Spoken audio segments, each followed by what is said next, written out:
guys, welcome back to my channel. It's good to be back again with a new tutorial, and today I'm gonna talk about my haircut because many of you have been asking me what should I tell my hairstylist if I want to have your haircut. And it's really hard to see what my haircut is since I'm doing the tutorials. It's really fast, and some of you guessed it very easily. They went to the hairstylist, they got the haircut, and they sent me the pictures, and you guys looked amazing. But for those who didn't get it the first time, today's tutorial is all about explaining to you how my haircut is and why do I have it, why does it suit my hair, and what are the things you need to tell your hairstylist that she needs to know to get their right haircut. So if you are interested to know all of this, please keep on watching.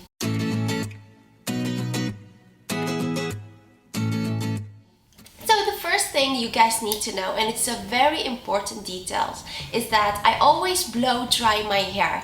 I never walk out of the door without my hair blow dried, and the reason why I'm doing this because I cannot let my hair dry naturally. It will get very frizzy, wavy and curly, and it doesn't matter whether I put product in it or not. Somehow my hair listens better to me when I blow dry it. So it's very important to know that if you would go for my haircut and if you decide to do nothing about it, it will never look the same. So the reason why it looks like this is because I'm blow drying it. I'm adding the volume to the bangs, I'm blow drying in certain ways so that the layers are visible. This is how long my hair is. Remember, if my hair is curly, it's gonna get a little bit shorter, obviously, but it's now perfectly polished, straightened, so this is how long it is. And the reason why my hair isn't so heavy and doesn't weigh down is because I have the layers, and layers can help the hair to be less heavy. And also one of the reasons why I have layers is because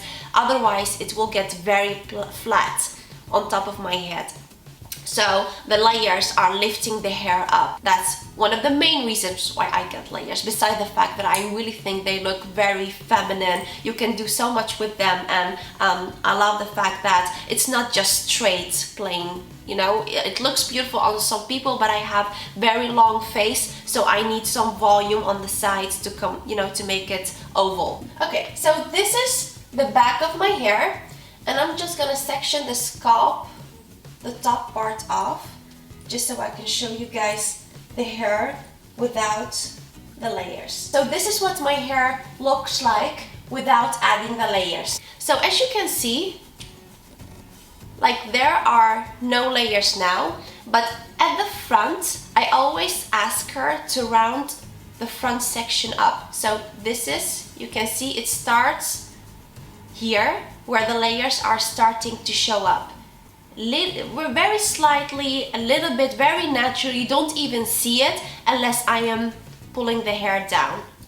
I'm gonna let my hair a little bit down, just section some parts off.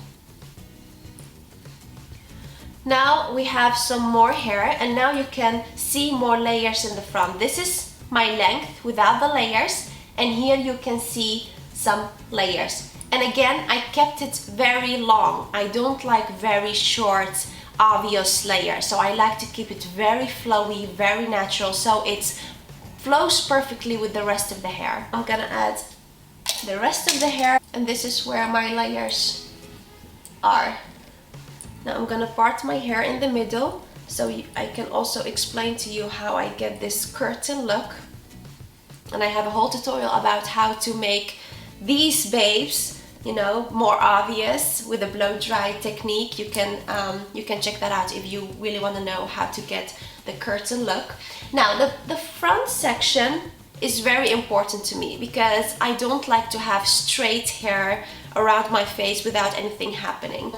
This is how long the front layer is, and from there you can see the layers getting longer. If you want to have the volume in the front, which I do love, you can get the haircut with the front section. When I put it to the back or to the side, you can see that it adds volume to the side as well, and that's exactly what I want. I want to have the volume around my face. And just to show you guys the other side, so you can see the volume. Here you have the layers.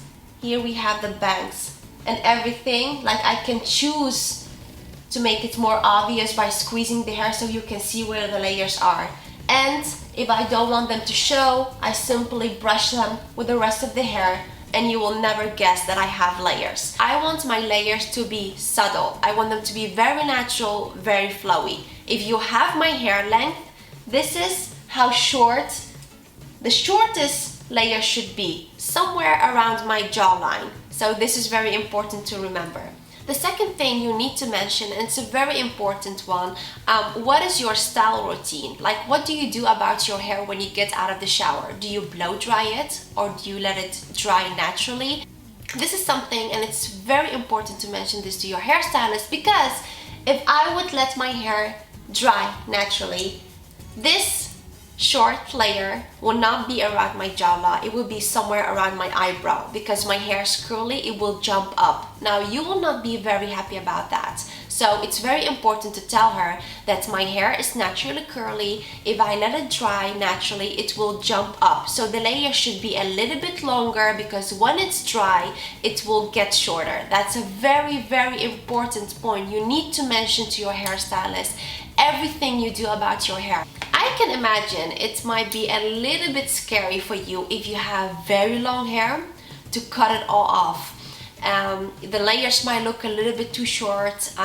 The haircut will look a little bit different, especially if you had long hair for a very long time. I've been using the Luxie hair clip-in extensions. I can use the extensions without having to wait for the hair to grow out. The ones that I have from Luxie hair are so easy. I explained in the previous tutorial how to clip them in. All you have to do is just clip them in. You can use the entire set if you want the big, long, voluminous hair, or you can use separate ones and just, let me see, for example, adding them here in the front section to make your layers look a little bit longer. Or if you have a ponytail and you want to add a lot of volume to it, but your hair is very fine or short, clip-in extensions. So it's very, very easy. There are so many solutions to work around the haircut without having to regret it, without having to wait for the hair to grow out. You just have to be a little bit more creative, and you have to trust, you know, your instincts. If you want to go for that haircut, just go for it. Don't regret it.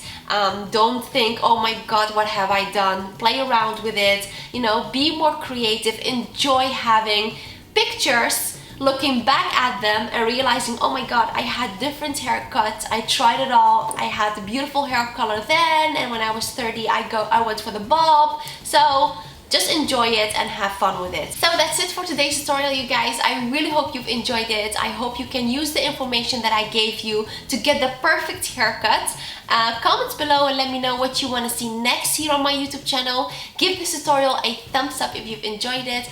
Don't forget to subscribe, and I really hope to see you next time. Bye!